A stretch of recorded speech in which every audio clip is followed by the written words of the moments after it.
This is not an easy budget, and the prison system is not easy to manage.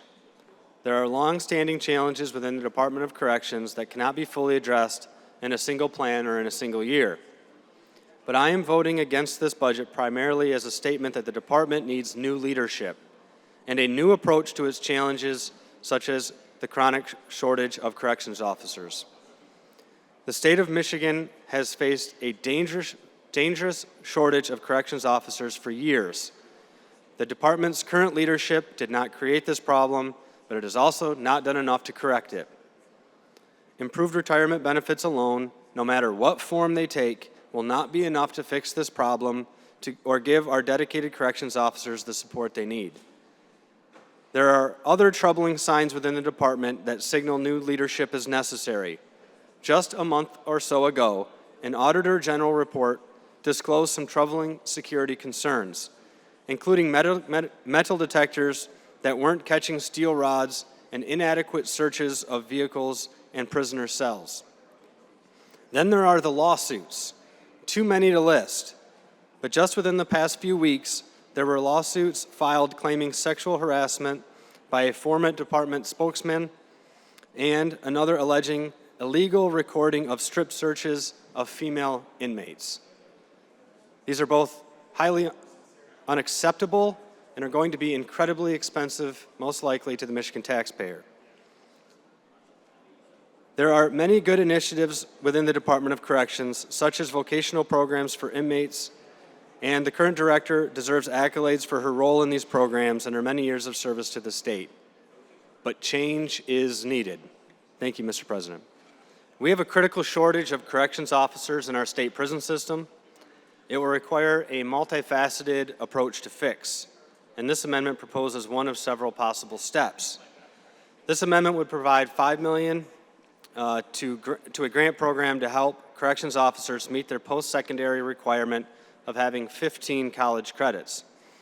After talking to corrections officers and others about this, it appears that helping officers meet this requirement may be a better approach than eliminating the requirement altogether. The terms of this amendment call for the state to partner with an accredited online post-secondary school to establish a program helping corrections officers meet their education requirement, and they'll do so using a competency-based approach. Flexibility is a key for officers who are already working long hours and have a wide range of other responsibilities, so this online approach makes sense. Thank you, and I urge my support for this amendment. This amendment provides an opportunity to find common ground to help address the devastating corrections officer shortage in our state prison systems.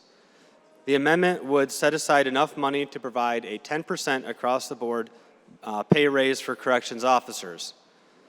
Most of the discussion in this chamber over the past few years has been about improving retirement benefits. I agree something should be done there, and I have introduced a plan to offer enhanced benefits. We must acknowledge that improved retirement benefits is only one part of what should be a thorough and comprehensive approach to improving conditions for the men and women serving as corrections officers in our state prisons. Better pay right now would help with recruitment and retention just as much, or possibly even more. Please join me in improving this amendment and helping our dedicated corrections officers. Thank you, Mr. President. This amendment eliminates the salary for the director of the Michigan Department of Corrections, and it does so by removing its equivalent amount of her salary from the unclassified employees line item. I would like to commend Director Washington for her service and commitment, but it is time for a change in leadership at the department. She did not create the corrections officer shortage, but she has been in her position since 2015, and she has had ample time to address it without success. The rash of recent lawsuits and audits are revealing flaws within the department are even more evidence that the time for change is now. I request my colleagues to support my amendment. Thank you, Mr. President.